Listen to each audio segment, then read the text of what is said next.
Aja wedi. Panglimbang 5 menit dina Setuwage tanggal 11 Juli taun 2026.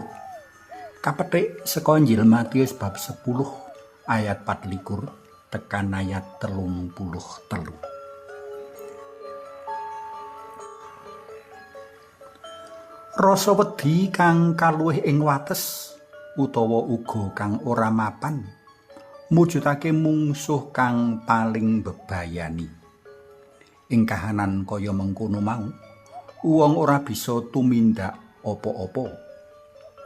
Manungsa kelangan kreativitas lan inisiatif kepara blangkemen. Ngenani bab iki, aku darbi crita anane sawijining guru kang trenyuhake nanging yo nggoyokake. Sawijining dina, guru iki tinimbalan Pak Kepala Sekolah kang kejaba kondang galak, nanging praene ya jenggureng medeni. Sejatine, kepala sekolah iki nimbali guru mau ora arep diseneni. Nanging merga wis wedi luwih dhisik, si guru ora bisa ngomong apa-apa. Ralidok, Pak Kepala Sekolah malah dadi lan muntapi.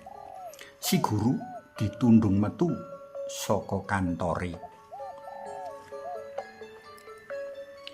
Dewingi Gusti Yesus wis medharake maneka kahanan surem-burem kang bakal nemahi para penderek dalem. Konkret, ketuk jaman saiki prastawa kaya mengkono mau isih dumadi. Ora sithik penderek dalem Gusti padha lukar keyakinan amrih kalis ing kahanan kang gegirisi mau. Nadyan kaelingake marang sih pitulungan dalem Allah yang Roh Suci kang tansah njampangi. Ing waosan dina iki Gusti ngelingake anane sih pangreksa dalem Allah yang Rama. Allah yang Rama ora bakal negakake umat dalem kang padha nandhang sangsara. Gusti Yesus ngelingake nangsipe para murid kang ora beda karo nangsipe panjenengane kang ngalami kaningaya enggo sedo sinalip. Menawa bapa gurune wae ngalami nangsip kaya mengkono, apa meneh murite. Harap para murid nindakake piwulang ayan sang guru kang ora padha disenengi to. Nanging tumrap Gusti Yesus kuwi kabeh kudu kaalami amrih slamete wong percaya. Luwih becik nandhang sangsara luwih dhisik kanggo nggayuh urip mulya langgeng ing tembe tinimbang nandhang sangsara marga tumindak duraka. Ora ana gunane uga urip kepenak mubra-mubru sarwa kecukupan ing donya nanging rikala mati tembe ngalami sangsara langgeng. Pepalang lan panandhang wis dadi konsekuensi minangka para pendherek dalem Sang Kristus.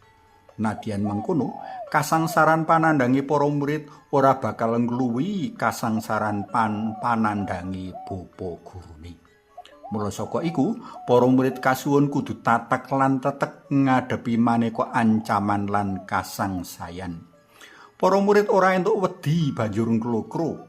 Awit saka iku, para murid ora bakal bisa nindakake ayan perutusan dalem.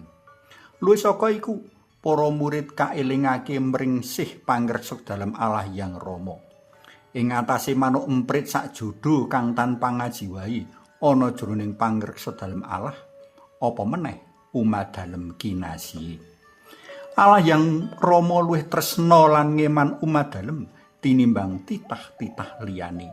Mula ya ora bakal kategakake. Sapa kang setya ketuk wekasan bakal antuk slamete. Tresna PLM kinasih, aja wedi. Aja wedi jalaran Allah yang Roh Suci tansah anganti. Aja wedi jalaran Allah yang Rama tansah ngreksa wong pitaya. Percaya sapa kang tuhu ketuwekasan bakal antuk kaslametane.